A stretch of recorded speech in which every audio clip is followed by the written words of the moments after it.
السلام عليكم ورحمة الله وبركاته. بسم الله الرحمن الرحيم. الحمد لله رب العالمين، والصلاة والسلام على سيد المرسلين نبينا وحبيبنا وقدوتنا محمد بن عبد الله وعلى آله وصحبه ومن سار على نهجه واقتفى بأثره إلى يوم الدين. أما بعد. যাবতীয় প্রশংসা, গুণগান, হামদ এবং তারিফ সেই মহান রব্বুল আলামিনের শাহী দরবারে পেশ করছি, যিনি আমাদেরকে প্রিয় নবী সাল্লাল্লাহু আলাইহি ওয়াসাল্লামের জীবনীর উপরে এই অনলাইন ভিত্তিক ক্লাসে উপস্থিত হওয়ার সুযোগ করে দিয়েছেন। এই জন্য আমরা রব্বুল আলামিনের শাহী দরবারে হৃদয়ের সবটুকু তাজিম মিশিয়ে কালিমাতুশ শুকর আদায় করি। সকলে পড়ি আলহামদুলিল্লাহ। অতঃপর সালাত সালাম এবং অবারিত শান্তির ধারা বর্ষিত হোক আল্লাহ সুবহানাহু ওয়া তাআলা, যেই মহান ব্যক্তিকে এই বিশ্ব মানবতার পথ প্রদর্শক, সত্যের রাহবার, সুসংবাদদাতা এবং সতর্ককারী হিসেবে প্রেরণ করেছিলেন।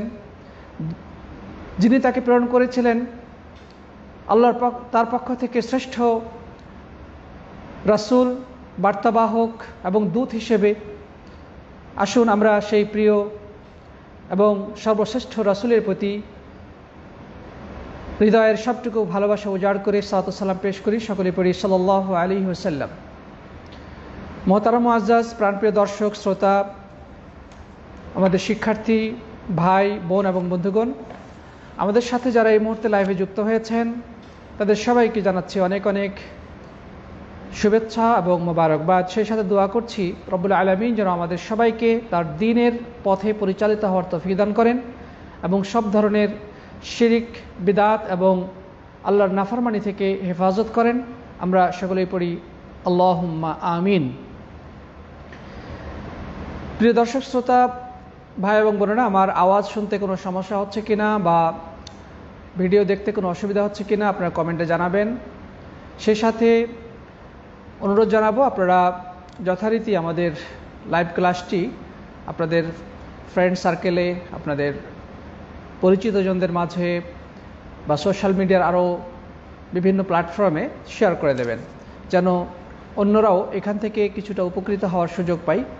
আল্লাহ তাআলা আপনাদের সবাইকে যেন এর উত্তম বিনিময় দান করেন। আল্লাহুম্মা আমিন। প্রিয় সাথী বন্ধুগণ, আমরা আল্লাহ রাসূল সাল্লাল্লাহু আলাইহি ওয়াসাল্লামের জীবনী বিষয়ে আলোচনা করছিলাম। গত ক্লাসে আল্লাহ রাসূল সাল্লাল্লাহু আলাইহি ওয়াসাল্লামের বংশ পরিচয়, তার জন্ম এবং তার বাল্য অবস্থায়, শিশু অবস্থায় তিনি কাদের দুধ পান করেছেন, এই বিষয়গুলো আমরা আলোচনা করেছিলাম। আজকে ইনশাআল্লাহ আমরা তার জীবনের বাকি অধ্যায় যতটুকু সম্ভব আলোচনা করব। তাই সবার কাছে অনুরোধ জানাবো, আপনারা মনোযোগ সহকারে বক্তব্য শুনবেন, আমাদের দেওয়া পিডিএফগুলো ফলো করবেন, সে সাথে আমাদের এই ভিডিওগুলো অন্যদের কাছে প্রচারের ব্যবস্থা করবেন, তবে অন্যরাও এর থেকে উপকৃত হতে পারবে ইনশাআল্লাহ তাআলা। সাথী বন্ধুগণ, আমরা শুরু করছি তাহলে নবী সাল্লাল্লাহু আলাইহি ওয়াসাল্লামের জীবনের বাকি অংশ। তার আগে আমরা গত ক্লাসে যে বিষয়গুলো আলোচনা করেছিলাম তা একটু সংক্ষেপে আমরা রিভিউ করে নিতে চাই। নবী আকরাম সাল্লাল্লাহু আলাইহি ওয়াসাল্লাম আল্লাহর পক্ষ থেকে প্রেরিত দূত, সর্বশেষ এবং সর্বশ্রেষ্ঠ রাসূল। আল্লাহ রাব্বুল আলামিন তাকে বিশ্ব মানবতার এক ভয়াবহ ক্রান্তি লগ্নে, এক অন্ধকারাচ্ছন্ন যুগে মানব জাতিকে সত্যের পথ দেখানোর জন্যে, মানব জাতিকে ধ্বংসের হাত থেকে রক্ষা করে আল্লাহ সুবহানাহু ওয়া তাআলার পক্ষ থেকে এক সাফল্যের পথ দেখানোর জন্য তিনি তাকে প্রেরণ করেছিলেন। তিনি হচ্ছেন মুহাম্মদ ইবনে আবদুল্লাহ বিন আব্দুল মুত্তালিব বিন হাশিম বিন আব্দে মুনাফ বিন কুসাই বিন কিলাব বিন মুররাহ। আমরা গত ক্লাসে রাসূল করিম সাল্লাল্লাহু আলাইহি ওয়াসাল্লামের বংশ পরম্পরা নিয়ে আলোচনা করেছিলাম। তিনি জন্মগ্রহণ করেছিলেন সোমবার, বছরটা ছিল আমুল ফিল, বা হস্তি বছর, যে বছর সুদূর ইয়েমেন থেকে এক উদ্ধত নাজ্জাশী বাদশার গভর্নর উদ্ধত আব্রাহা কাবাঘরকে ধ্বংস করার অভিপ্রায়ে দীর্ঘ পথ পাড়ি দিয়ে সুবিশাল ৬০,০০০ হাতি নিয়ে আগমন করেছিল, কিন্তু আল্লাহ সুবহানাহু ওয়া তাআলা তাকে বিশ্ববাসীর সামনে এতটাই লাঞ্ছিত করেন এবং তার বাহিনীকে ধ্বংস করে দেন যেন সমগ্র বিশ্ববাসী কিয়ামত পর্যন্ত মনে রাখে যে বা যারা এই কাবাঘরের দিকে আঙ্গুল উঁচু করবে, এই কাবাঘরকে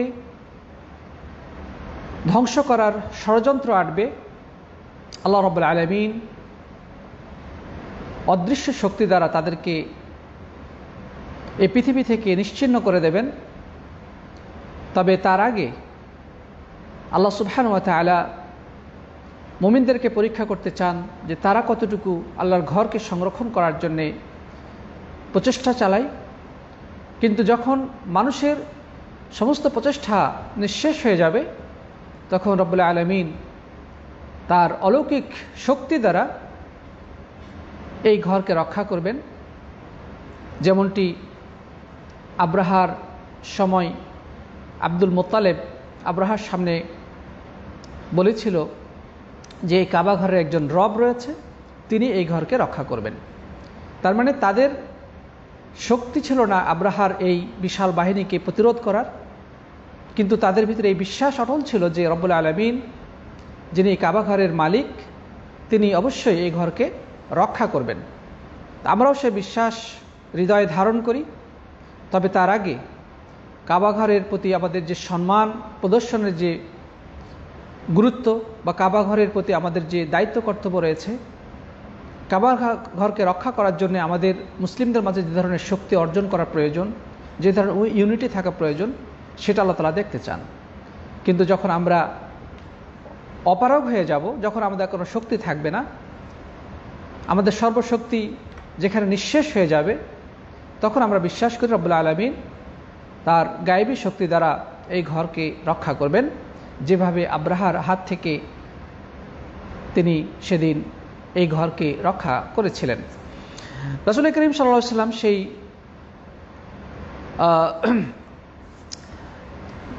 বছর, সেই হস্তি বছর, যেটা আল্লাহ সুবহানাহু ওয়া তাআলা কোরআনে কারীমের মধ্যে সূরা ফিলের মধ্যে ইঙ্গিত দিয়েছেন, বা সংক্ষেপে সেই ষড়যন্ত্রকারী গোষ্ঠীটির ভয়ানক পরিণতির কথা উল্লেখ করেছেন।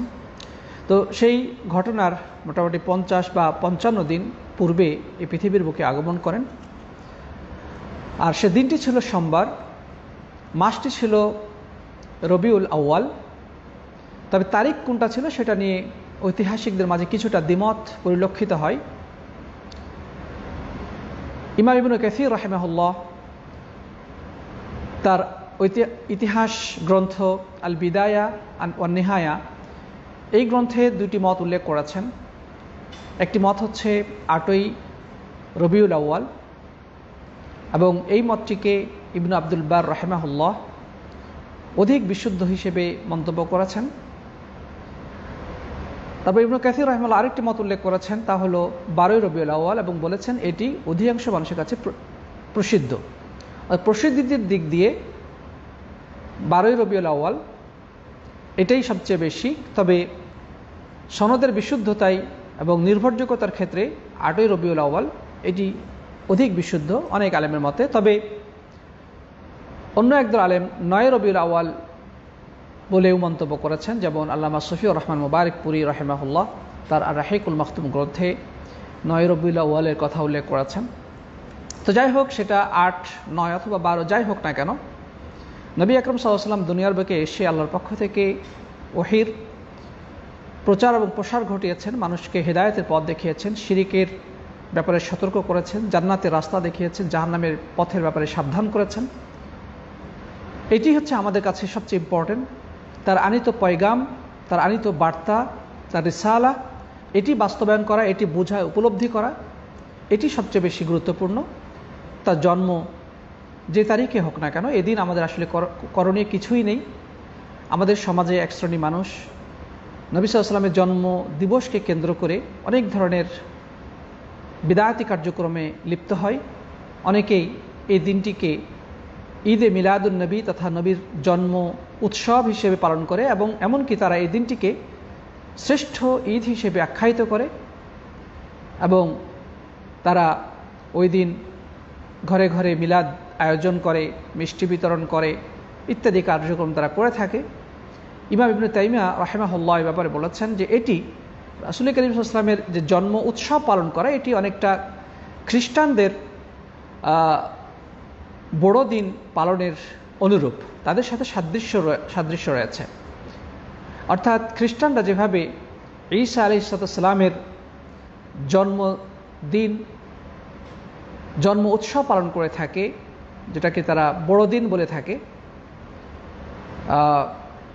ক্রিসমাস ডে তারা উদযাপন করে থাকে, তারই আদলে এক শ্রেণীর অতি আবেগী এবং সঠিক দিন সম্পর্কে অজ্ঞ মুসলিম নামধারী তারা নবী আকরাম সাল্লাল্লাহু আলাইহি ওয়াসাল্লামের জন্ম উৎসব পালন করে থাকে।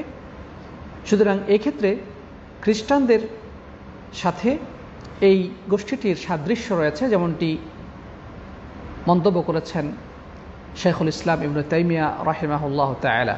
সুতরাং এই ধরনের বিদআতি কার্যক্রম থেকে আমাদেরকে অবশ্যই দূরে থাকতে হবে, সমাজকে সচেতন করতে হবে, মানুষের কাছে বিশুদ্ধ আকীদা, কোরআন সুন্নাহর নির্ভেজাল বার্তাগুলো পৌঁছে দেওয়ার সর্বাত্মক চেষ্টা করতে হবে, নিজের জীবনে বাস্তবায়ন ঘটাতে হবে, নিজের পরিবারকে তা বাস্তবায়ন করার জন্যে উৎসাহিত করতে হবে, তাদের মাঝে সন্তান নতুন প্রজন্মদের কাছে এই বিদআতের ব্যাপারে মানুষকে জ্ঞান প্রচার করতে হবে, মানুষকে সচেতন করতে হবে। কারণ বিদআত হচ্ছে দিনের মধ্যে ভাইরাসের মতো, যখন দিনের মধ্যে বিদআত প্রবেশ করে বা এটা ক্যান্সারের মতো, তখন আস্তে আস্তে দিন পরিবর্তিত হতে থাকে, দিনের মধ্যে চেঞ্জ আসতে থাকে। যেভাবে খ্রিস্টান ধর্মের মধ্যে অনেক পরিবর্তন এসে গেছে, আল্লাহ তাআলা অবশ্যই দিনকে হেফাজত করবেন, কিন্তু এই সমস্ত তথাকথিত বিদআত মুসলিমদের মাঝে প্রবেশ করে আজকে দিনের যে আসল সৌন্দর্য সেটা বিকৃত হওয়ার পথে। তাই বিদআত সম্পর্কে আমাদের সর্বাত্মক প্রচেষ্টা থাকতে হবে যেন এই বিদআত কোনোভাবে সম্প্রসারিত না হয়, বরং সমাজ থেকে তার উৎখাত করতে হবে। আল্লাহ যেন আমাদের সবাইকে তৌফিক দান করেন, আল্লাহুম্মা আমিন। সাথী বন্ধুগণ, আমরা তাহলে জানতে পেরেছি যে রাসূল করিম সাল্লাল্লাহু আলাইহি ওয়াসাল্লামের জন্ম কোন বছর হয়েছিল, আর সেটা যদি আমরা বছরের হিসাব আমুল ফিল বা হস্তি বছর বলে থাকি, বা এটাকে ইতিহাসের পাতায় হস্তি বছর হিসেবে লেখা হয়েছে, তবে ইংরেজি হিসেবে সেটি ছিল এপ্রিল মাসের 20 অথবা 22 তারিখ, অর্থাৎ দ্বিমত রয়েছে 20 অথবা 22 তারিখ, আর 570 অথবা 71, 570 অথবা 71, এটা নিয়েও ঐতিহাসিকদের মাঝে দ্বিমত রয়েছে। তো যাই হোক, নবী আকরাম সাল্লাল্লাহু আলাইহি ওয়াসাল্লামের এই জন্ম সম্পর্কে আমরা জেনেছি। তারপরে আমরা আরও জেনেছি রাসূল আকরাম সাল্লাল্লাহু আলাইহি ওয়াসাল্লাম যখন তার মায়ের গর্ভে ছিলেন, তার জন্মের 6 মাস পূর্বেই তার পিতা আব্দুল্লাহ দুনিয়া থেকে চিরবিদায় গ্রহণ করেন। এরপরে নবী আকরাম সাল্লাল্লাহু আলাইহি ওয়াসাল্লাম তার পিতার ইন্তেকালের 6 মাস পরে এতিম অনাথ অবস্থায় দুনিয়ার বুকে আগমন করেন। তিনি জন্মগ্রহণ করেছিলেন পৃথিবীর নাভিমূল এবং সর্বশ্রেষ্ঠ স্থান মক্কায়। আর যে বংশে তিনি জন্মগ্রহণ করেছিলেন সেই বংশটাও আরবদের মাঝে সর্বশ্রেষ্ঠ বংশ হিসেবে পরিগণিত ছিল, আর তা হলো কুরাইশ বংশ।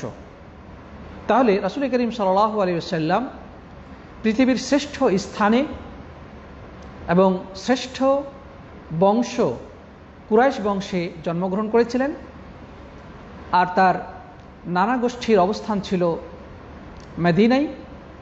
তার মার নাম ছিল আমিনা বিনতে ওয়াহাব। তাহলে মক্কা হচ্ছে রাসূল করিম সাল্লাল্লাহু আলাইহি ওয়াসাল্লামের দাদা এবং চাচাদের আবাসভূমি, আর তার নানা মামাদের আবাসভূমি হচ্ছে মদিনায়। তিনি মক্কাতেই তার জীবনের অধিকাংশ সময় অতিবাহিত করেছেন। তিনি সেখানে জীবনের 63 বছরের মধ্যে 53টি বছর ব্যয় করেছেন।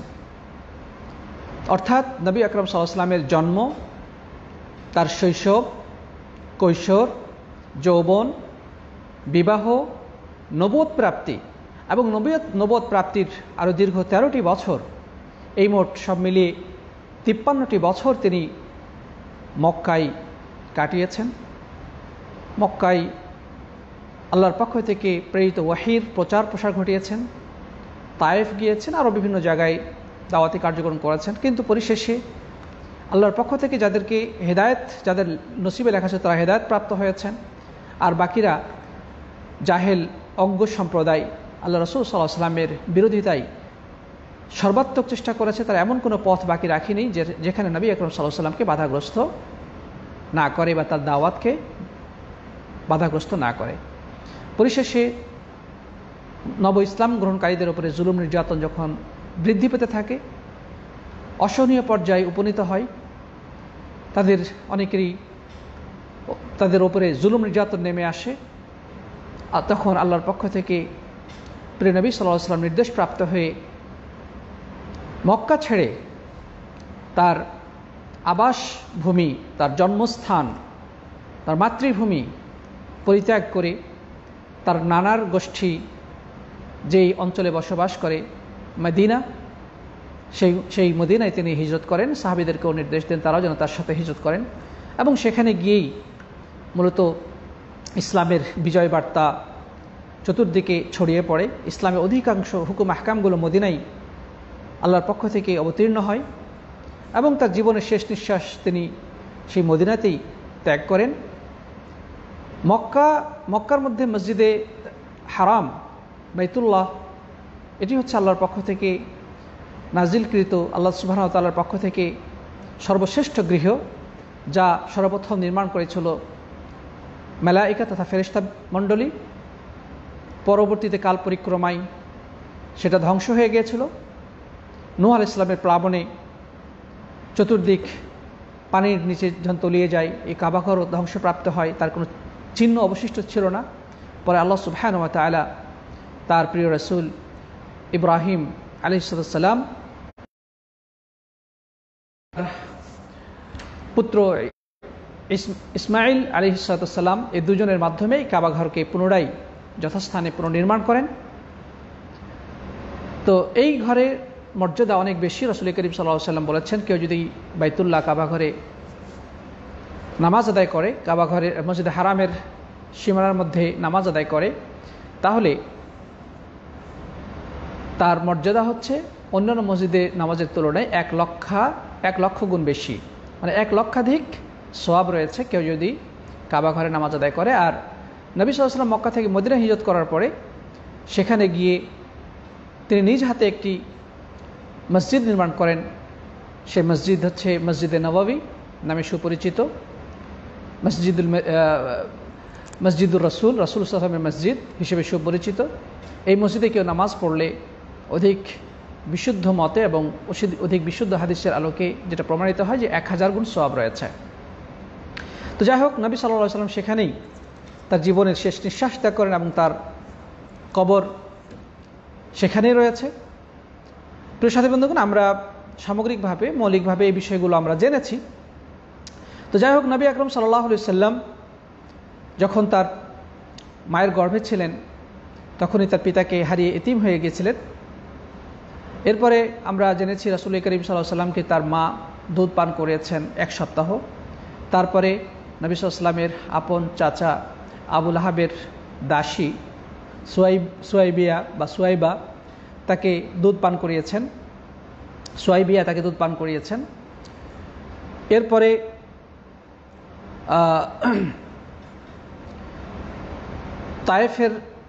তায়েফ অঞ্চলে অবস্থিত সাদ নামক এলাকার সেই সম্ভ্রান্ত নারী হালিমা বিনতে আবি জুয়াইব, সে সৌভাগ্যবতী নারী আল্লাহ রসুল সাল্লাল্লাহু আলাইহি সাল্লামকে দুধ পান করার জন্যে অর্থের বিনিময়ে নবী আকরম সাল্লাল্লাহু আলাইহি সাল্লামের দাদা আব্দুল মুত্তালিবের সাথে চুক্তি মোতাবেক নিয়ে যান এবং তাকে সেখানে প্রতিপালন করেন, দুধ পান করান। এবং সেখানেই আল্লাহ রসুল সাল্লাল্লাহু আলাইহি ওয়াসাল্লাম দুধ পান করে দুধ ছেড়েছেন, অর্থাৎ 2 বছর পর্যন্ত তিনি সেখানে দুধ পান করেছেন যথারীতি। তো তার মা আমিনা মক্কায় রয়েছেন, আর হালিমা সাদিয়া তিনি তায়েফে রাসূল করিম সাল্লাল্লাহু আলাইহি সাল্লামের প্রতিপালন এবং তাকে দুধ পান করার যত্ন ইত্যাদি দিয়ে তাকে অনেক আদরে বড় করেছেন। তো তিনি কিছুদিন কয়েক মাস পর পরেই তার মার কাছে নিয়ে যেতেন। পরবর্তীতে যখন আল্লাহ রসুল সাল্লাল্লাহু আলাইহি সাল্লামের মাধ্যমে তিনি দেখতে পেয়েছিলেন তাদের পরিবারে অনেক বরকত নেমে এসেছিল এবং নবী আকরম সাল্লাল্লাহু আলাইহি সাল্লামের মধ্যে কিছু অসাধারণ বৈশিষ্ট্য দেখেছিলেন, যার কারণে তার মাকে তিনি বলেছিলেন যেন তার কাছে আরও কিছুদিন রেখে দেওয়া হয়। তাছাড়া মক্কাতে আরও বিভিন্ন রোগ ব্যাধির প্রাদুর্ভাব লক্ষ্য করা যাচ্ছিল, কারণ মক্কা হচ্ছে এমন একটি নগরী যেখানে পৃথিবীর বিভিন্ন প্রান্ত থেকে হাজিরা হজ করতে আসে, উমরা করতে আসে। তো স্বাভাবিকভাবে সেখানকার আবহাওয়াটা ভালো ছিল না, বিভিন্ন রোগ ব্যাধি ছড়িয়ে পড়ত। তাছাড়া আরেকটি বিষয় ছিল যে ভাষাগত বিশুদ্ধতা। যেখানে বিভিন্ন দেশে মানুষ বসবাস করে সেখানে স্বাভাবিকভাবে ভাষার মধ্যে প্রভাব পড়ে এবং ভাষার বিশুদ্ধতা হারিয়ে যায়। সেই তুলনায় যেগুলো একটু মফস্বল এলাকা সেগুলোর ভাষার ক্ষেত্রে কোনো প্রভাব পড়ে না। তো যাই হোক, আরবি ভাষার ক্ষেত্রে মক্কার যে আরবি ভাষা, ঐতিহাসিকগণ বলেছেন যে পৃথিবীর বিভিন্ন প্রান্ত থেকে লোকেরা সেখানে আসার কারণে তাদের ভাষাগত বিশুদ্ধতায় কিছুটা সমস্যা হতো, যার কিন্তু মফস্বল বা গ্রাম অঞ্চল সেগুলো থেকে মুক্ত ছিল, যার কারণে আরবের মক্কার সন্তানদেরকে সাধারণত গ্রাম অঞ্চলে পাঠিয়ে দেওয়া হতো, যেখানে তারা বিশুদ্ধ ভাষা শিখতে পারে এবং আবহাওয়াগত পরিশুদ্ধতা বা বিশুদ্ধ আবহাওয়া তারা যেন সেখানে গ্রহণ করতে পারে। কেননা মক্কাতে নানা রোগ ব্যাধি লেগে থাকতো এবং বিভিন্ন দেশের মানুষ সেখানে হজ উমরা করতে আসার ফলে মক্কার আবহাওয়াটা কিছুটা দূষিত থাকতো। সে কারণে তারা তাদের সন্তানদেরকে কোনো মফস্বল এলাকায় বা গ্রাম অঞ্চলে প্রেরণ করতেন, সেখানে তারা বড় হতো, তারপরে তারা একটু যখন বয়স্ক হতো তখন তারা ফিরে আসতো। যাই হোক, তখন এটা আরবদের প্রচলিত রীতি ছিল। তো তার দুধমা হালিমা সাদিয়া তাকে দুধ পান করা থাকলেন। তার 2 বছরে যখন দুধ ছেড়ে দেওয়ার সময় হলো, তখন তিনি তার মার কাছে গেলেন এবং তাকে অনুরোধ করলেন তাকে যদি আর কিছুটা সময় তাকে প্রতিপালন করার সুযোগ দেওয়া হয়, এবং সেই মোতাবেক তার সম্মতিক্রমে তিনি তাকে সেখানে আরও কিছুদিন প্রতিপালন করলেন, আরও কয়েক বছর প্রতিপালন করলেন। তার যখন বয়স 4 বা 5 বছরে উপনীত হলো, তখন একটি ঘটনা ঘটল, যে ঘটনাটা ইতিহাসে শাক্কুস সদর বা সিনাচাক বা বক্ষ বিদুন নামে সুপরিচিত।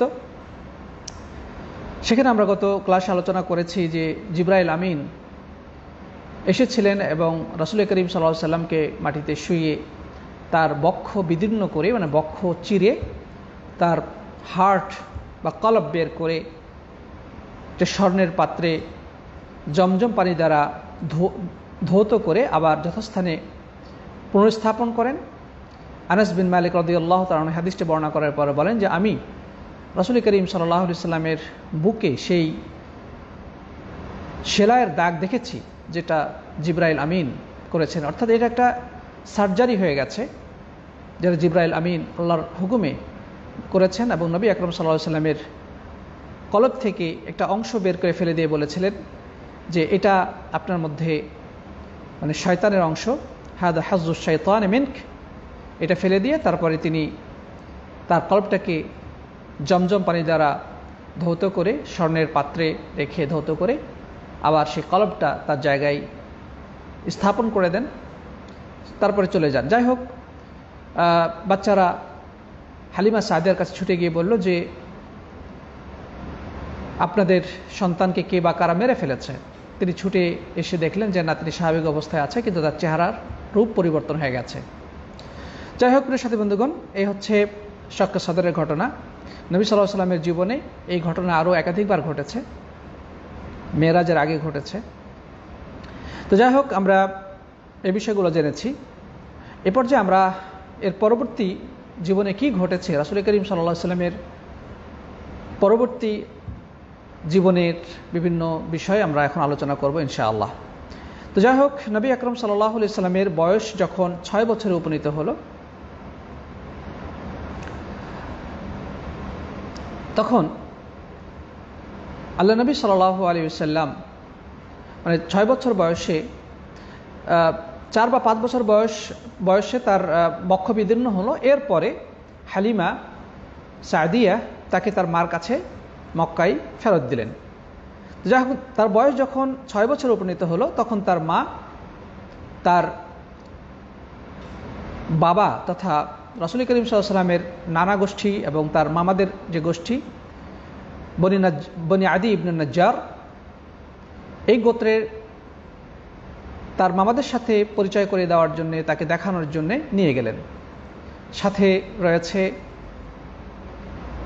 উম্মে আইমান নামক একজন ধাত্রী, যে তার সেবা শুশ্রূষা করবে, তাকে কোলে নিয়ে রাখবে, এবং সাথে তার মানে সব কিছু দেখভালকারী রাসূল করিম সাল্লাল্লাহু আলাইহি ওয়াসাল্লামের সম্মানিত দাদা আব্দুল মুত্তালিব। তার মানে নবী সাল্লাল্লাহু আলাইহি ওয়াসাল্লামের মা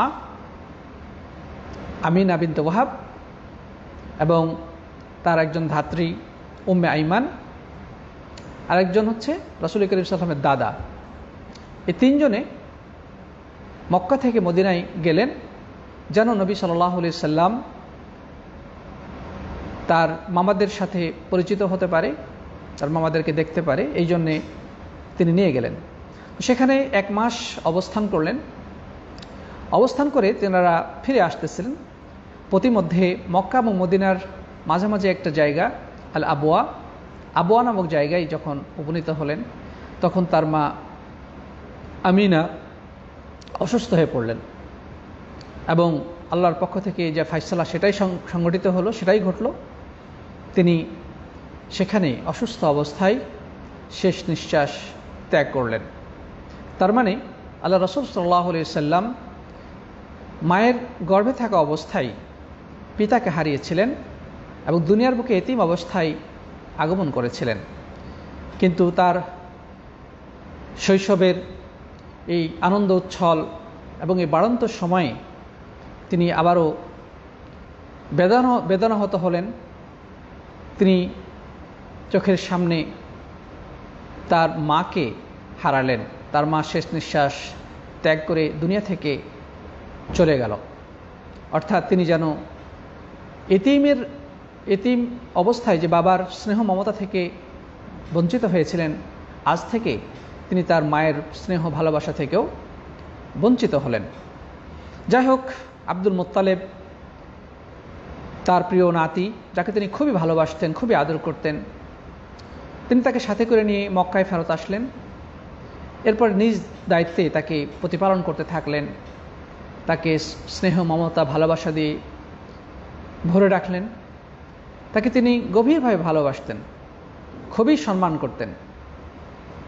ছোট্ট শিশু, কিন্তু আব্দুল মুত্তালিবের কাছে তার এই নাতি অত্যন্ত ভালোবাসার পাত্র ছিল।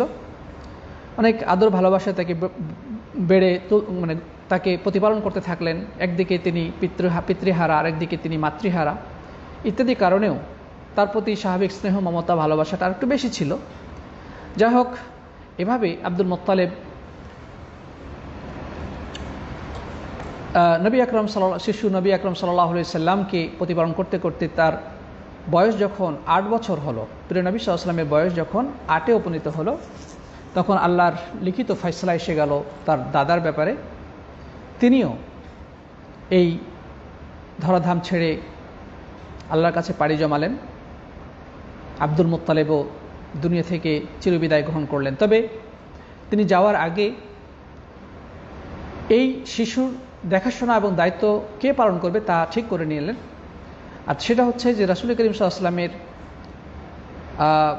বাবার আপন ভাই আবু তালেব, অর্থাৎ একই মায়ের সন্তান রাসূল করিম সাল্লাল্লাহু আলাইহি ওয়াসাল্লামের বাবা এবং আবু তালেব তার চাচা, এই দুইজনে একই মায়ের সন্তান। তো তিনি কি করলেন, তিনি তার দেখাশোনার দায়িত্ব তার আপন চাচা আবু তালেবের কাছে দিয়ে গেলেন, তাকে অর্পণ করলেন, তার নিকটে অর্পণ করলেন। তো যাই হোক, এরপরে আবু তালেব তার দাদা দুনিয়া থেকে চিরবিদায় গ্রহণ করার পরে আবু তালেব তার সম্মানিত চাচা তাকে পরম আদর, ভালোবাসা এবং যত্ন দিয়ে প্রতিপালন করতে থাকলেন এবং তিনি তার অন্যান্য সন্তানদের সাথে তাকে যুক্ত করে তাদের মতোই আদর, স্নেহ, ভালোবাসা দিয়ে তাকে প্রতিপালন করতে থাকলেন। এমনকি রাসূল করিম সাল্লাল্লাহু আলাইহি ওয়াসাল্লামের প্রতি তার ভালোবাসাটা এতটাই ছিল, গভীর ছিল, যে বড় হওয়ার পরে নবী আকরাম সাল্লাল্লাহু আলাইহি ওয়াসাল্লাম যখন নবী হয়েছিলেন, নবী হওয়ার পরেও তাকে তিনি তার সর্বোচ্চ শক্তি দিয়ে, তাকে সর্বোচ্চ গুরুত্ব দিয়ে সকল ষড়যন্ত্রের মোকাবেলায় তিনি মহিরুহের মতো দাঁড়িয়ে থেকেছেন এবং তার পক্ষে কথা বলেছেন, তাকে তার বিরুদ্ধে সকল ষড়যন্ত্রের জবাব দেওয়ার চেষ্টা করেছেন।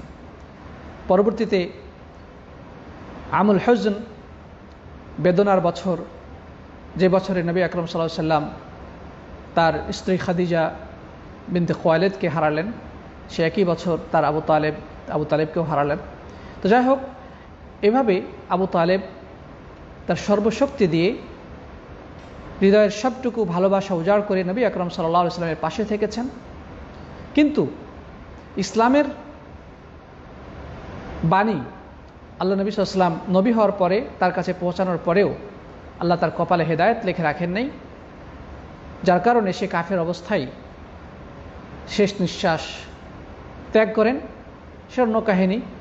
নবী সাল্লাল্লাহু আলাইহি ওয়াসাল্লাম সর্বাত্মক চেষ্টা করেছেন আবু তালেবকে ইসলামের পথে আনার জন্যে, তার নিকট দাওয়াত দিয়েছেন, এমনকি তার মৃত্যু শয্যায় তিনি তাকে ইসলামের দাওয়াত দিয়েছেন এবং তিনি চেষ্টাও করেছিলেন, তিনি ইচ্ছাও করেছিলেন ইসলাম কবুল করবেন। কিন্তু তার যে অন্যান্য বন্ধু বান্ধব বা তার সঙ্গীর যারা ছিল অন্যান্য কাফের গোষ্ঠী, তারা তাকে নিরুৎসাহিত করে এবং বলে যে তুমি কি মৃত্যুর আগে তুমি তোমার বাপদাদার ধর্মকে ছেড়ে দেবে?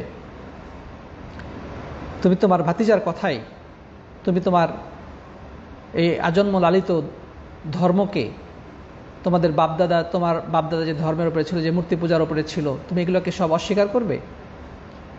অবশেষে আবু তালেব কুফরির হালতেই দুনিয়া থেকে বিদায় গ্রহণ করে এবং মরার আগে বলে যে না, তাহলে আমি আমার বাপদাদা যে ধর্মের উপরে ছিল সেই ধর্মের উপরে আমি থেকে গেলাম।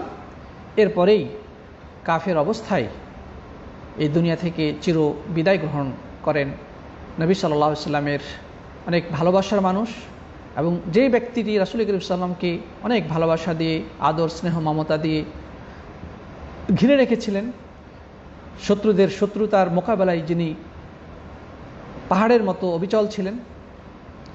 তাই তো নবী আকরাম সাল্লাল্লাহু আলাইহি ওয়াসাল্লাম তার ব্যাপারে বলেছিলেন যে কিয়ামতের দিন আমি একজন ব্যক্তির নামেই কাফের নামে সুপারিশ করব, তিনি হচ্ছেন আমার চাচা আবু তালেব।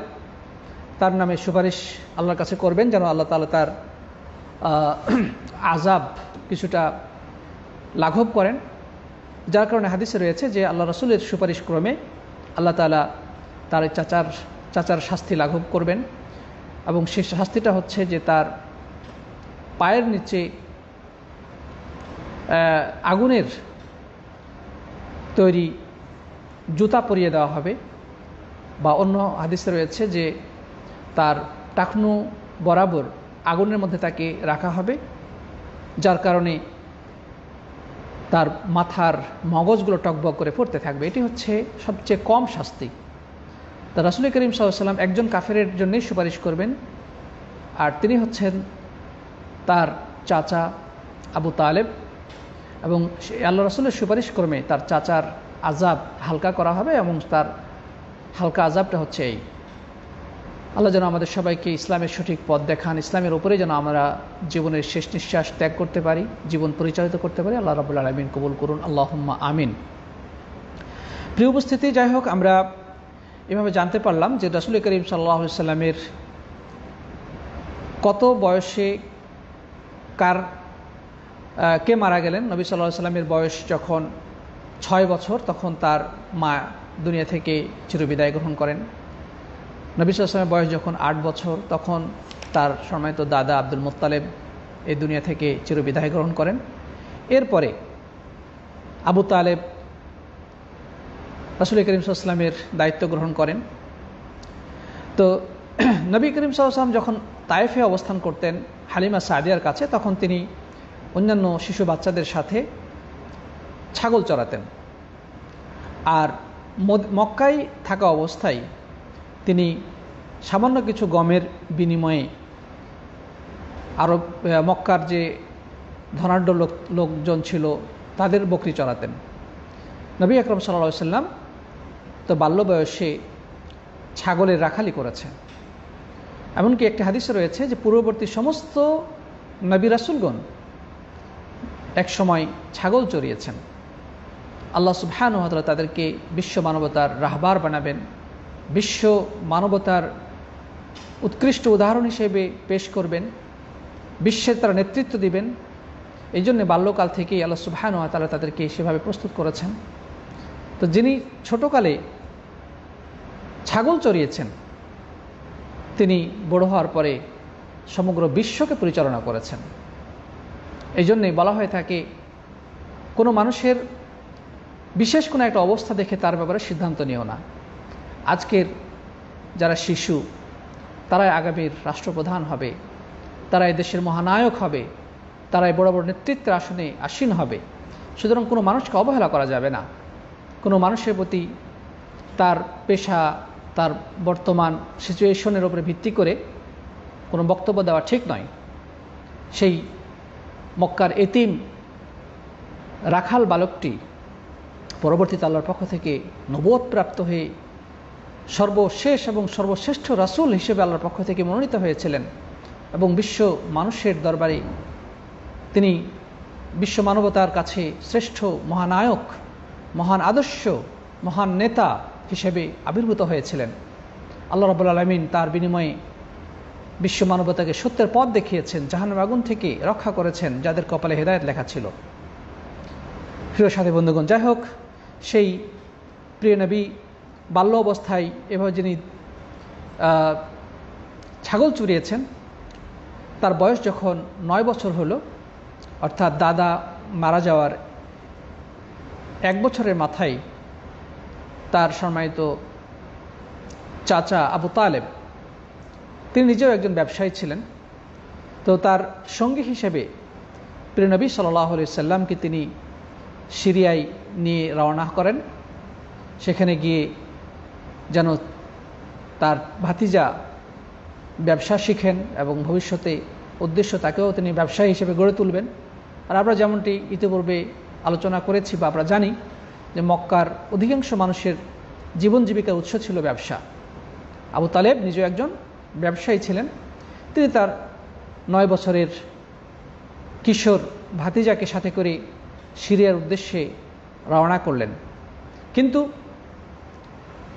তিনি সিরিয়া পর্যন্ত তিনি যাওয়ার আগেই সিরিয়ার বসরা নামক অঞ্চলে যখন তিনি উপনীত হলেন, তখন বুহাইরা নামক একজন খ্রিস্টান পাদ্রীর সাথে তার সাক্ষাৎ ঘটল, এবং সেই বুহাইরা চাচা আবু তালেবকে বললেন, এই সন্তানকে আপনারা সিরিয়া নিয়ে যাবেন না, কারণ সম্ভাবনা আছে যে সেখানকার ইহুদিরা তাকে পেলে মেরে ফেলবে। কারণ হলো যে তাদের ধর্মগ্রন্থ থেকে এটা প্রমাণিত যে এটা হচ্ছে আখেরি জামানার নবী এর আবির্ভাবের সময়। আর তারা আশা করত যে তাদের নবী তাদের বংশ থেকে হবে, ইহুদিদের বংশ থেকে হবে। কিন্তু আরবের কোনো এক বংশে শেষ নবীর আবির্ভাব ঘটবে এটা তারা কোনোভাবে মেনে নিতে পারবে না। মানে তারা এতটাই হিংসাপরায়ণ ছিল যে মক্কার কুরাইশ বংশ থেকে বা আরবের কোনো একটা গোত্র থেকে শেষ নবীর আবির্ভাব ঘটবে এটা তারা মনে প্রাণে গ্রহণ করতে পারবে না। এই কারণে সম্ভাবনা আছে যে এই শিশুকে তারা সেখানে পেলে তার ক্ষতি সাধন করবে বা তাকে মেরে ফেলবে। যাই হোক, আবু তালেব সেই পাদ্রীর কথা শুনে সিদ্ধান্ত নিলেন তাকে সিরিয়াতে না নিয়ে যাওয়ার, বরং তাকে তিনি একজন ব্যক্তির মাধ্যমে, আল্লাহু আলাম তার নাম কি, কেউ কেউ বলেছেন বেলাল, আল্লাহু আলাম, সে যাই হোক, বেলাল ইবনে রবাহ, তো কারো একজনের মাধ্যমে তিনি নবী সাল্লাল্লাহু আলাইহি সাল্লামকে সেই শামের বসরা থেকে পুনরায় মক্কায় ফেরত পাঠালেন। যাই হোক, তো তিনি ফেরত আসলেন এবং সেখানেই যথারীতি বড় হতে থাকলেন, জীবনযাপন করতে থাকলেন। যদিও একদল ঐতিহাসিকের মতে এই যে শামের বসরা অঞ্চলে সেই বুহাইরা নামক পাদ্রীর সাথে নবী সাল্লাল্লাহু আলাইহি ওয়াসাল্লাম এবং আবু তালেবের সাক্ষাতের ঘটনা, এটিকে অনেক ঐতিহাসিক অস্বীকার করেছেন যে না, এ ধরনের কোনো ঘটনা ঘটেনি। অনেকে সন্দেহ পোষণ করেছেন। বিষয়টা নিয়ে দ্বিমত থাকলেও এটাই প্রসিদ্ধ যে এই পাদ্রীর সাথে সাক্ষাৎ হয়েছিল এবং তারই পরামর্শক্রমে নবী আকরাম সাল্লাল্লাহু আলাইহি সাল্লামকে পুনরায় মক্কায় ফেরত পাঠানো হয়েছিল। প্রিয় উপস্থিতি, তাহলে আমরা এ পর্যন্ত জানতে পারলাম যে নবী সাল্লাল্লাহু আলাইহি সাল্লামের নবম বছরে তিনি সিরিয়ার উদ্দেশ্যে গমন করেছিলেন, কিন্তু সেখান থেকে তিনি ফেরত এসেছেন সেই পাদ্রীর পরামর্শক্রমে। যাই হোক, নবী সাল্লাল্লাহু আলাইহি সাল্লাম এরপরে মক্কায় যথারীতি প্রতিপালিত হতে থাকেন, বড় হতে থাকেন। এরপরে তার বয়স যখন 15, তখন মক্কাতে একটি ঘটনা ঘটল। সেই ঘটনাটা হলো হারবুল ফুজ্জার, যেটা বলা হয় যে পাপীদের যুদ্ধ। নবী সাল্লাল্লাহু আলাইহি ওয়াসাল্লামের বয়স যখন 15, তখন এই পাপীদের যুদ্ধ সংঘটিত হয়। কুরাইশদের এবং কেনানা গোত্রের কাইস আইলান গোত্রের সাথে এই যুদ্ধ সংঘটিত হয়। একটা হচ্ছে একদিকে কুরাইশ অর্থাৎ নবী সাল্লাল্লাহু আলাইহি ওয়াসাল্লামের বংশ, আরেকদিকে হচ্ছে কেনানা গোত্রেরই একটি উপগোত্র যেটাকে বলা হয় কাইস আইলান। এই দুই গোত্রের সাথে একটি যুদ্ধ সংঘটিত হয়। তো নবী আকরাম সাল্লাল্লাহু আলাইহি ওয়াসাল্লাম স্বভাবতই তার চাচাদের সাথে থাকেন এবং বলা হয়ে থাকে যে তিনি তার চাচাদেরকে তীর প্রস্তুত করে দিতেন, ধনুক এগিয়ে দিতেন। অর্থাৎ সেই যুদ্ধে রাসূল করিম সাল্লাল্লাহু আলাইহি ওয়াসাল্লাম অংশগ্রহণ করেছিলেন তাদের চাচাদের পক্ষ হয়ে। এটিকে ইতিহাসে হারবুল ফুজ্জার বা পাপীদের যুদ্ধ বলা হয়ে থাকে। পাপীদের যুদ্ধ বলার কারণটা হলো যে আরবের জাহেলি যুগ থেকেই এটা প্রচলিত ছিল যে নিষিদ্ধ হচ্ছে 4টি মাস, সে 4টি মাসে কোনো প্রকার যুদ্ধ বিগ্রহ করা যাবে না। কিন্তু এই যুদ্ধটি সংগঠিত হয়েছিল নিষিদ্ধ মাসের মধ্যেই। আর সেই 4টি নিষিদ্ধ মাস কি কি? একটি হচ্ছে জিলকদ, আরেকটি হচ্ছে জিলহজ, একটি হচ্ছে মুহররম এবং আরেকটি হলো রজব। এই 4টি মাস আশহুরুল হুরুম বা নিষিদ্ধ মাস। যে নিষিদ্ধ মাস অদ্যাবধি চালু রয়েছে, অর্থাৎ বর্তমানেও ইসলামের দৃষ্টিতে এই 4টি মাস আশহুরুল হারামের অন্তর্ভুক্ত, নিষিদ্ধ মাসের অন্তর্ভুক্ত। এই 4 মাসে যুদ্ধ বিগ্রহ করা, পাপাচার করা জায়েজ নেই। সবসময় পাপাচার করা নিষিদ্ধ বা হারাম, কিন্তু এই মাসে আরও বেশি গুরুত্বের সাথে পাপাচার থেকে দূরে থাকতে হবে এবং সব ধরনের যুদ্ধ বিগ্রহ থেকে দূরে থাকতে হবে, এবং এটি আরবদের জাহিলি যুগ থেকে প্রচলিত ছিল। যাই হোক, তো যেহেতু এই যুদ্ধটি হারাম মাসে সংগঠিত হয়েছিল, এই কারণে এই যুদ্ধটিকে ইতিহাসের পাতায় হারবুল ফুজ্জার বা পাপীদের যুদ্ধ নামে আখ্যায়িত করা হয়েছে। প্রিয় উপস্থিতি, এরপরে আরেকটি ঘটনা ঘটল, সেটা হচ্ছে যে যেটাকে বলা হয়ে থাকে হেলফুল ফুজুল বা সম্মানিতদের চুক্তি। হেলফুল ফুজুল আমাদের সমাজে যে জিনিসটি প্রচলিত রয়েছে, যে হেলফুল ফুজুল মানে হচ্ছে কিশোরদের একটি সংগঠন, যেটা অনেকেই এই জাতীয় মন্তব্য করে থাকে যে এটি কিশোরদের সংগঠন। নবী সাল্লাল্লাহু আলাইহি ওয়াসাল্লাম নাকি বাল্যকালেই তার সমবয়স্ক কিশোরদেরকে নিয়ে এই সংগঠন প্রতিষ্ঠা করেছিলেন, তার নাম নাকি দেওয়া হয়েছিল হেলফুল ফুজুল। কিন্তু এটা সম্পূর্ণ ভুল ব্যাখ্যা।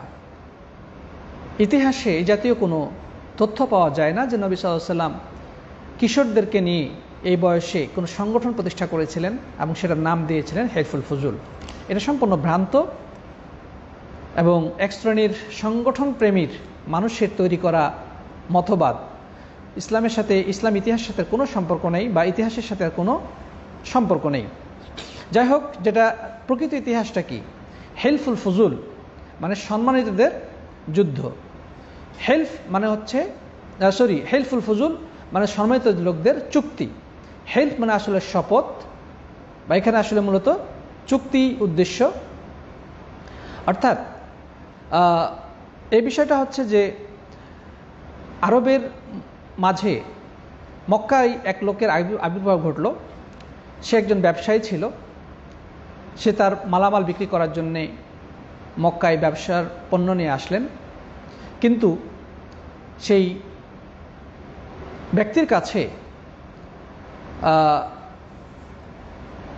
সেই ব্যক্তির নিকটে সে ব্যক্তি থেকে একজন ব্যক্তি মালামাল ক্রয় করলো, কিন্তু মালামাল ক্রয় করে তার কোনো পয়সা না দিয়ে সে চলে গেল। সেই ব্যক্তি অনেক কান্নাকাটি করলো, বিভিন্ন গোত্র প্রধানদের কাছে গেল এবং চেষ্টা করলো যে সে ব্যক্তি যেন তার মালামালগুলো ফিরিয়ে দেয়। কিন্তু দুর্ভাগ্য হলো সত্য যে ওই ব্যক্তি ওই মালামালের মূল্য দিতে অস্বীকার করে। কোনোভাবেই তা উদ্ধার করা সম্ভব হলো না। আর সেই ব্যক্তিটাকে সে হচ্ছে আস ইবনে ওয়াইল। এই আস ইবনে ওয়াইল নামক একজন কাফের, এবং সে সমাজে খুবই নেতৃস্থানীয় পর্যায়ের ব্যক্তি ছিলেন। তো সেই ব্যক্তি ওই ব্যবসায়ীর কাছ থেকে মালামাল নিয়ে তার দাম পরিশোধ না করে তার প্রতি এক ধরনের জুলুম অত্যাচার করে, এবং কিন্তু ব্যবসায়ী বিভিন্ন গোত্র প্রধানদের কাছে, শেখদের কাছে গিয়েও এর কোনো সমাধান না পেয়ে অনেক কান্নাকাটি করে। তো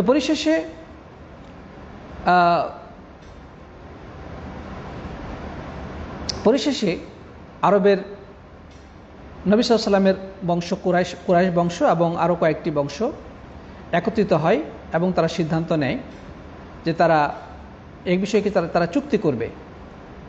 তারা মোটামুটি কুরাইশ বংশের পাঁচটি উপগোত্র একত্রিত হয়। বনু হাশিম বিন আব্দুল মানাফ, বনু মুত্তালিব ইবনে আব্দুল মানাফ, বনু আসাদ বিন আব্দুল উজ্জা, বনু জোহরা ইবনে কিলাব, বনু তাইম ইবনে মুররাহ, বনুল হাউল, 6টি গোত্র একত্রিত হয় এবং তারা সিদ্ধান্ত নেয় যে আমরা এ মর্মে সকলে চুক্তি করব বা আমরা সকলে একমত হব যে কোনো ব্যক্তি যদি অত্যাচারিত হয় তাহলে আমরা সে অত্যাচারীর বিরুদ্ধে অবস্থান নেব। আমরা সম্মিলিতভাবে সে অত্যাচারীর বিরুদ্ধে আমরা অবস্থান নেব এবং অত্যাচারিত ব্যক্তির পক্ষে আমরা থাকব, মাজলুমকে সাহায্য করব, জালিমের বিরুদ্ধে আমরা সকলেই ঐক্যবদ্ধভাবে প্রতিরোধ গড়ে তুলব। এই মর্মে চুক্তি হয় এবং আরও বেশ কিছু চুক্তির মধ্যে আরও বেশ কিছু ধারা ছিল, কিন্তু এই ধারাটি সবচেয়ে গুরুত্বপূর্ণ ছিল যে আমাদের এই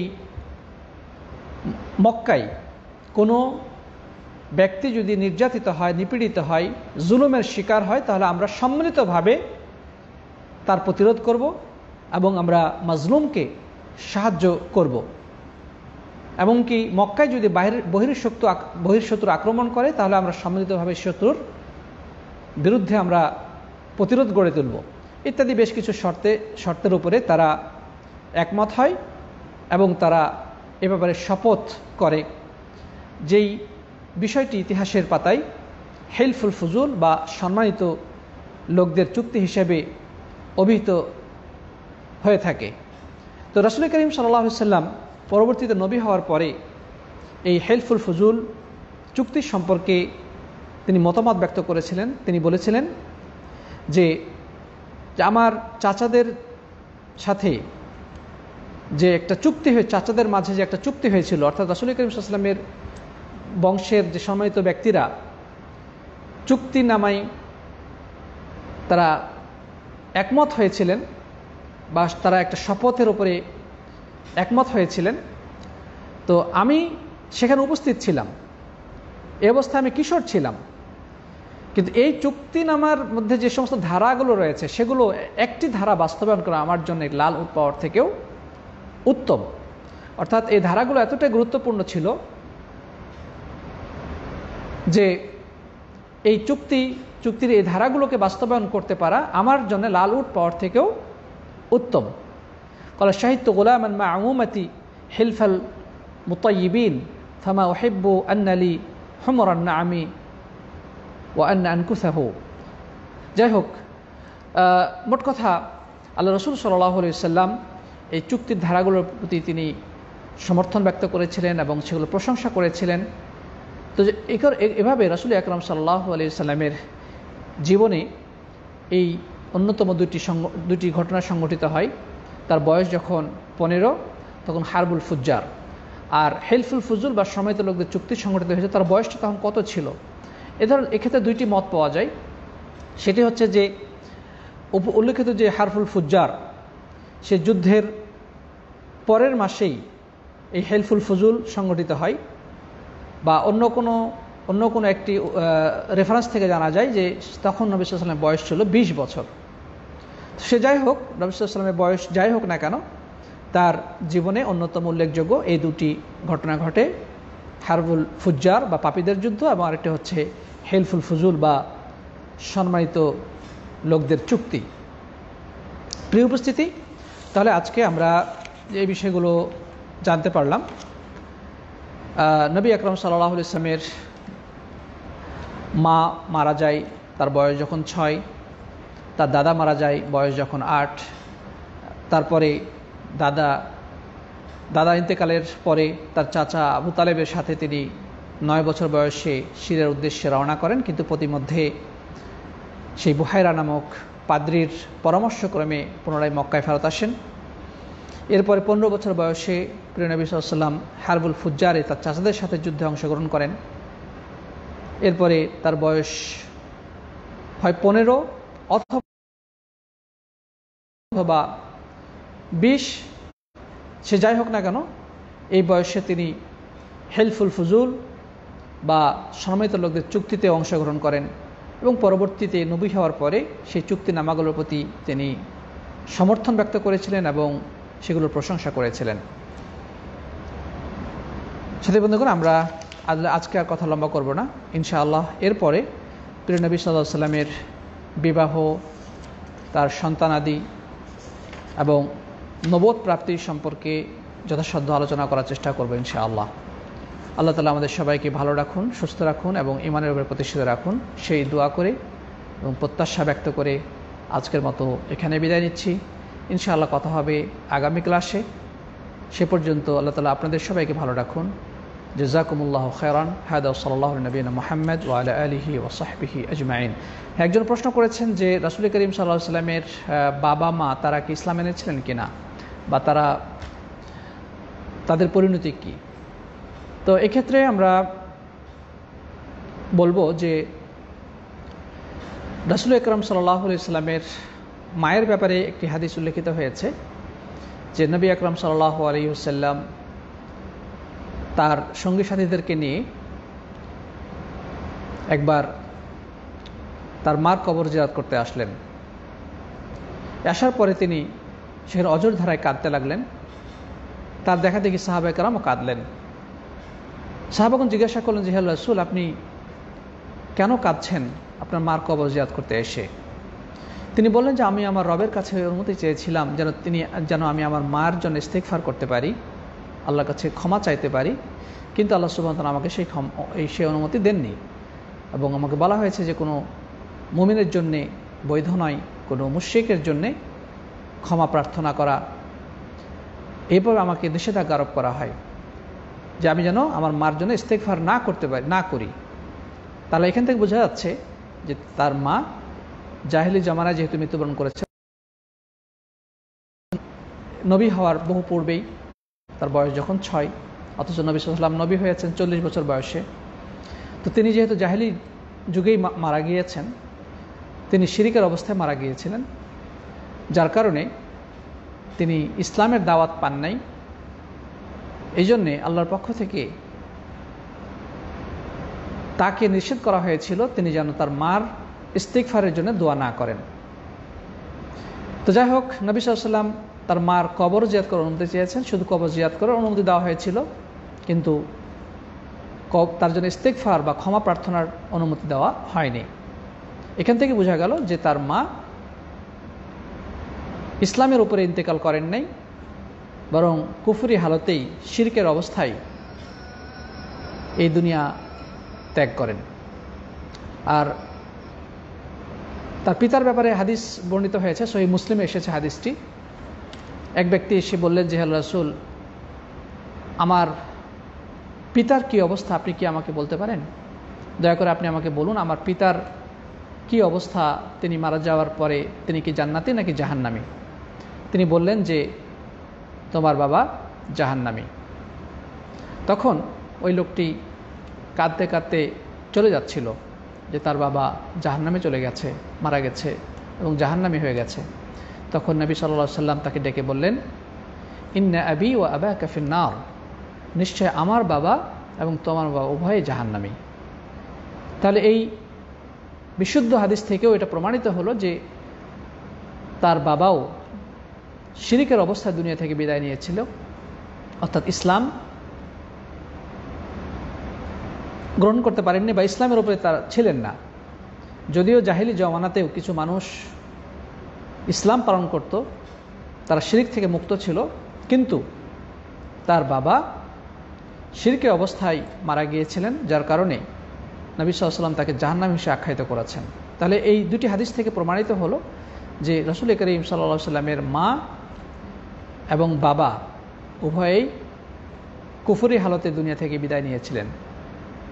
যদিও কিছু আলেম বলতে চেয়েছেন যে আল্লাহ তাআলা তাদেরকে পুনরায় জীবিত করে নবী সাল্লাল্লাহু আলাইহি ওয়াসাল্লামের নবুয়ত প্রাপ্তির পরে তাদেরকে আবার জীবিত করে তারা ইসলাম গ্রহণ করে তারপরে আবার তাদেরকে মৃত্যু দিয়েছিলেন। এই কথার পক্ষে কোনো দলিল নেই, ভিত্তিহীন কথা, যে তারা আবার জীবিত হয়ে ইসলাম কবুল করেছে তারপরে আবার মারা গেছেন, এই জাতীয় কথার কোনো ভিত্তি নেই। যদিও ইমাম সুয়ুতি রাহিমাহুল্লাহ ছাড়াও অনেক আলেম এ ধরনের মন্তব্য করেছেন, কিন্তু এই কথার পক্ষে কোনো শক্তিশালী প্রমাণ নেই, সুতরাং এই কথাটা সঠিক নয়। বরং অধিক বিশুদ্ধ কথা হচ্ছে যে তারা উভয়েই জাহান্নামী এবং উভয়েই তারা কুফরি হালাতে দুনিয়া থেকে বিদায় গ্রহণ করেছিলেন। যাই হোক, আল্লাহর কাছে দোয়া করি রব্বুল আলামিন যেন আমাদের সবাইকে ঈমানের উপরে দুনিয়া থেকে বিদায় নেওয়ার তৌফিক দান করেন, এবং যতদিন বেঁচে থাকবো আমরা যেন ইসলামকে বুকে ধারণ করে এবং ইসলামের হুকুম আহকামগুলোকে বাস্তবায়ন করার মধ্য দিয়ে আল্লাহর সন্তুষ্টির উপরে আমাদের জীবন পরিচালিত করার তৌফিক দেন। আল্লাহুম্মা আমিন। জাযাকুমুল্লাহু খায়রান। হাদা ওয়া সাল্লাল্লাহু আলা নবিয়িনা মুহাম্মদ ওয়া আলা আলিহি ওয়া সাহবিহি আজমাইন। আসসালামু আলাইকুম ওয়া রাহমাতুল্লাহি ওয়া বারাকাতুহু।